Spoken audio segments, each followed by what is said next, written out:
Hi అందరికీ welcome to my channel. ఈరోజు మనం చాలా tasty healthy protein and iron rich dosa ఎలా చేసుకోవాలో చూద్దాం. దీనికి పిండి పులవాల్సిన అవసరం లేదండి, చక్కగా అప్పటికప్పుడే మనం చేసేసుకోవచ్చు. చాలా ఈజీగా అండ్ చాలా టేస్టీగా ఉంటుంది, వెరీ హెల్దీ.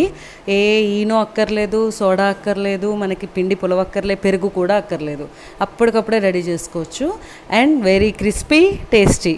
అలాంటిది ఏంటంటే మనం ప్రాసెస్కి వెళ్దాం. ముందుగా రాగులు 1 కప్ తీసుకోవాలి అండ్ పెసర్లు 1 కప్ తీసుకోవాలండి. రాగులు పెసర్లు ఇక్కడ ఈక్వల్గా తీసుకుంటాను, మీరు ఏ కప్తో తీసుకుంటే దాంతో తీసుకోవచ్చు.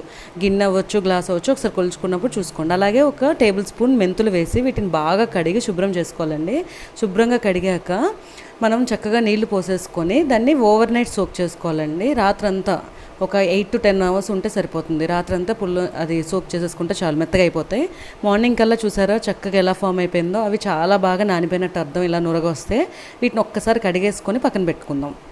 మనం ఒకసారి ఆ నీళ్ళన్నీ వంపేసి చక్కగా శుభ్రంగా కడిగేసుకున్నాం కదా, దీన్ని మిక్సీ జార్లోకి తీసుకొని ఫైన్గా గ్రైండ్ చేసుకోవాలండి.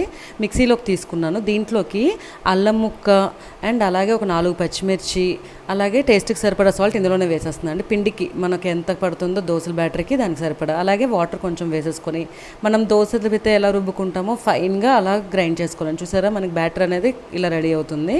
చక్కగా ఇలా చేసుకున్నాక నాకు ఇంకాస్త మిశ్రమం ఉందండి, అది కూడా ఇంకొక రౌండ్ వేసుకుంటున్నాను. అది కూడా గ్రైండ్ చేసేసుకున్నాక చూసారా ఎంత మంచిగా వచ్చేసిందో. యాజ్ ఇట్ ఈజ్ మన దోశల పిండి అంత ఫైన్గా అయితే సరిపోతుందండి. చక్కగా ఇదంతా తీసుకొని ఒకసారి కన్సిస్టెన్సీ అనేది చెక్ చేసుకుందామండి. ఎందుకంటే బాగా తిగ్గా ఒకవేళ మీరు గ్రైండ్ చేసి ఉంటే దోశలు వేసుకోవడానికి అనుకూలంగా ఉండేంత వాటర్ వేసుకోవాలి. నేనైతే వాటర్ గ్రైండ్ చేసినప్పుడు వేసాను కాబట్టి సరిగ్గా సరిపోయింది. ఈ మాత్రం కన్సిస్టెన్సీ ఉండాలండి దోశ బ్యాటర్ లాగా. ఇది సరిగ్గా సరిపోతుంది. ఇది పక్కన పెట్టేసుకుందాం.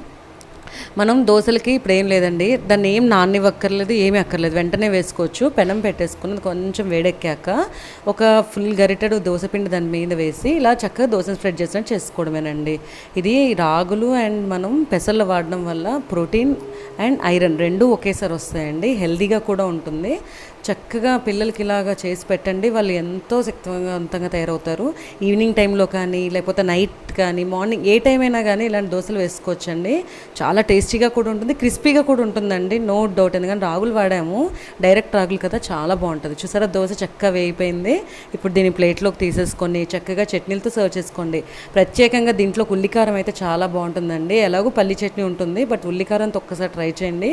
టేస్ట్ అయితే సూపర్ అంటే సూపర్గా ఉంటుంది. Thanks for watching my video. Please subscribe my channel. Bye bye. Have a nice day.